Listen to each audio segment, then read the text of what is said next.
Chapter 1 3 Deliveries. On a warm October night in Chicago, 3 deliveries were made in the same neighborhood. A plump tangerine moon had just risen over Lake Michigan. The doorbell had been rung at each place, and an envelope left propped outside. Each front door was opened onto an empty street. Each of the 3 people who lived in those homes lived alone, and each had a hard time falling asleep that night. The same letter went out to all 3.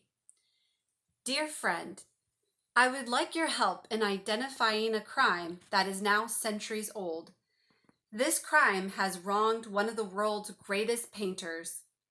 As those in positions of authority are not brave enough to correct this error, I have taken it upon myself to reveal the truth.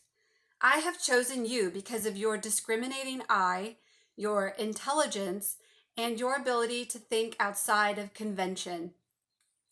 If you wish to help me, you will be amply rewarded for any risks you take. You may not show this letter to anyone. 2 other people in the world have received this document tonight. Although you may never meet, the 3 of you will work together in ways none of us can predict.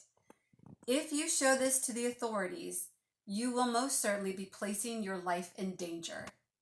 You will know how to respond. I congratulate you on your pursuit of justice. The letter was not signed, and it had no return address. The man had sat down to a late dinner. He liked to read when he ate, and he was on page 4 of a new novel. Book in hand, he answered the door. His spaghetti and meatballs were cold by the time he remembered them. He sat at the table for a long time, looking first at the letter and then out at the moon. Was this a joke? Who would go to the trouble of writing and sending such a letter? It was printed on expensive stationery, the kind you buy if you want to be impressive or pretentious. Should he feel flattered? Suspicious? What did this person want from him? What kind of reward were they talking about? And who was it who knew him well enough to know he'd say yes?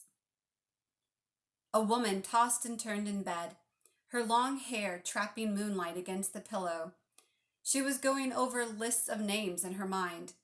The more she thought, the more agitated she became. She was not amused. Could this be a coincidence, or was it a clever warning? What exactly did this person know about her past? She finally got up. A cup of hot milk would calm her nerves.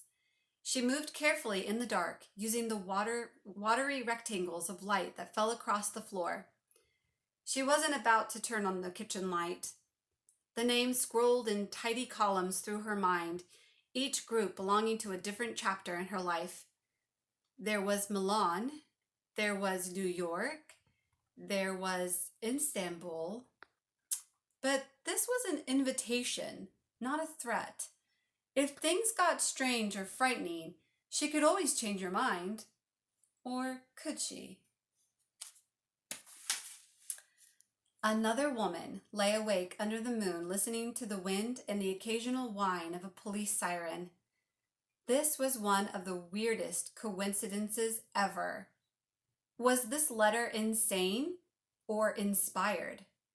And was she just being gullible, thinking this person was really writing to her? Maybe hundreds of these letters had gone out. Had her name been picked out of a phone book? Fake or not, the letter was intriguing. A centuries-old crime. What could this person be planning? And what about the spooky part? If you show this to the authorities, you will most certainly be placing your life in danger. Maybe this was a maniac, one of those serial killers. She pictured the police going through her apartment and finding the letter, standing over her body and saying, "Geesh, she should have called us first thing. She could have been alive today." A lone cat yowled in the alley below her bedroom, and she jumped, her heart pounding. Sitting up in bed, she shut the window and locked it. How could she not say yes? This was a letter that could alter history.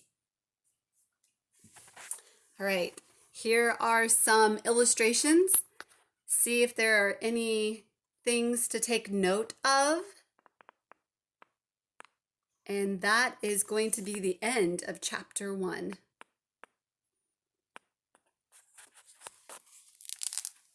All right, to be continued.